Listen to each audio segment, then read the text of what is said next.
Assalamualaikum warahmatullahi wabarakatuh. Waalaikumsalam warahmatullahi wabarakatuh. Perkenalkan, kami dari kelompok 6. Di sini kami akan berdiskusi tentang pemasaran dan penjualan. Sebelumnya, perkenalkan, saya Rahman Pratama. Dan saya Rahman Fadil. Saya Dian Asnae. Saya Mariani Dewi Sartika Panggabean. Baiklah, kami akan memulai diskusi. Pemasaran adalah salah satu kegiatan pokok yang dilakukan oleh perusahaan untuk mempertahankan kelangsungan perusahaannya, untuk berkembang, dan untuk mendapatkan laba. Proses pemasaran itu dimulai jauh sebelum barang-barang diproduksi dan tidak berakhir dengan penjualan. Kegiatan pemasaran, perusahaan harus juga memberikan kepuasan kepada konsumen jika mengikuti usahanya berjalan terus, atau konsumen mempunyai pandangan yang lebih baik terhadap perusahaan. Manajemen pemasaran adalah penganalisaan, perencanaan, pelaksanaan, dan pengawasan program-program yang bertujuan menimbulkan pertukaran dengan pasar yang dituju. Kalau penjualan merupakan salah satu kegiatan dilakukan perusahaan untuk mempertahankan bisnisnya, untuk berkembang dan untuk mendapatkan laba atau keuntungan yang diinginkan. Penjualan juga berarti proses kegiatan menjual, yaitu dari kegiatan penetapan harga jual sampai produk distribusikan ke tangan konsumen. Kegiatan penjualan merupakan kegiatan pelengkap atau suplemen dari pembelian untuk memungkinkan terjadinya transaksi. Jadi kegiatan pembelian dan penjualan merupakan satu kesatuan untuk dapat pelaksananya transfer hak atau transaksi. Oleh karena itu, kegiatan penjualan seperti halnya kegiatan penjualan yang terdiri dari serangkaian kegiatan yang meliputi penciptaan, permintaan, menemukan si pembeli, harga, dan syarat-syarat pembayaran. Dalam hal ini, penjualan ini seperti penjual harus menentukan kebijaksanaan dan prosedur yang akan diikuti memungkinkan melaksanakan rencana penjualan yang ditetapkan. Jadi kalau strategi pemasaran itu seperti apa? Strategi merupakan alat untuk mencapai tujuan.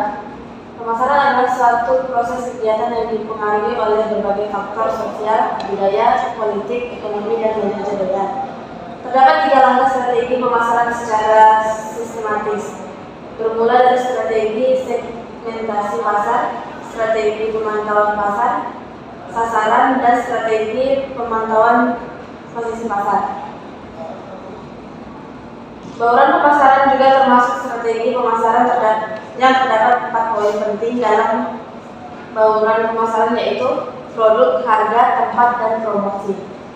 Salah satu kunci keberhasilan perusahaan adalah marketing. Prinsip marketing bukan hanya sekedar menjual saja, namun perusahaan dituntut untuk dapat memberikan kepuasan kepada konsumen untuk mendapatkan keuntungan bagi perusahaan.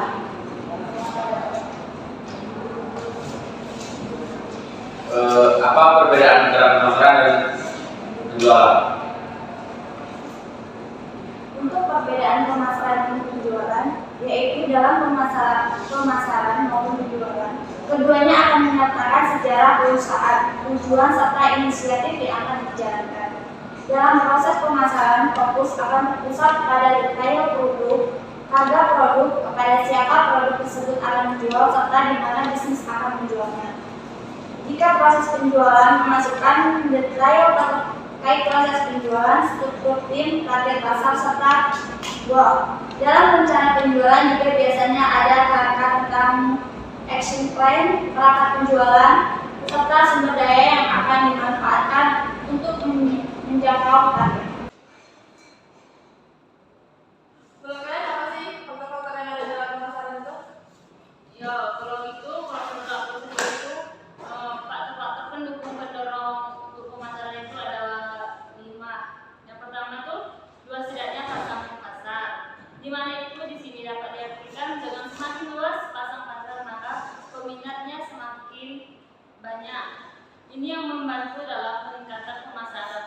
Maka di dalam pemasaran kita penting memilih produk yang bisa dipasarkan secara luas gitu. Terus yang kedua itu tentang teknologi. Kita pasti tahu sekarang ini kan teknologi itu sangat digunakan untuk melakukan kayak mempromosi produknya begitu. Terus karena teknologi juga sekarang bisa membantu tentang meningkatkan sebuah produk yang kita jual gitu. Terus yang ketiga itu harga jual. Karena sebagus apapun produk yang kita buat itu, kalau harga jualnya itu kita buat tinggi, pasti peminatnya itu tidak banyak.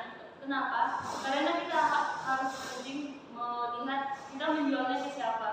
Jika kita menjual produk yang sangat tinggi, contohnya kepada mahasiswa tidak, terus kita menjual dengan harga tinggi, pasti mahasiswa ini berpikir untuk membeli produk yang kita jual. Memang produk kita bagus, tapi karena harga jualnya yang tinggi itu mereka tidak jadi membelinya. Di sini kan pasti mengurangi peminat produk kita. Yang keempat itu ada keunggulan atau keunikan dari produk. Kita perlu kayak menimbulkan ide-ide yang baru lah, yang unik gitu, yang dimana kan kalau barang-barang unik itu biasalah pasti banyak peminatnya. Jadi di sini bisa menaikkan kayak membantu kayak bisa membantu menaikkan pemasaran. Yang kelima itu ada kejujuran. Kita kalau kita membuat pemasaran itu kita perlu jujur, karena di setiap apapun yang kita lakukan pasti kan harus dipenuhi dengan kejujuran. Terus kita harus jujur tuh kepada istilahnya dengan rekan kerja kita yang melakukan pemasaran ini, kepada siapa kita melakukan pemasaran, kepada siapa kita menjual produk kita perlu harus jujur. Begitu menurut aku kawan-kawan. Sekarang ini contoh-contohnya apa itu? Misalkan kita ingin berjualan suatu produk, yang pertama yang kita lakukan, kita harus memasarkan produk yang akan kita jual. Lalu kita memperkenalkan produk yang kita jual seperti di media sosial, Instagram, Facebook atau WA. Setelah itu kita bawa produk yang ingin kita jual dan kita kasih mereka mencicipi atau mencoba produk tersebut. Dan setelah itu kita minta saran atau pendapat dari pembeli produk kita, bagaimana menurut mereka, apakah produk yang kita jual itu mereka suka apa enggak yang kita tawarkan, dan nantinya bisa laris. Itulah contoh pemasaran dan penjualan. Setelah diskusi dari kelompok kami akhiri. Wassalamualaikum warahmatullahi wabarakatuh. Waalaikumsalam.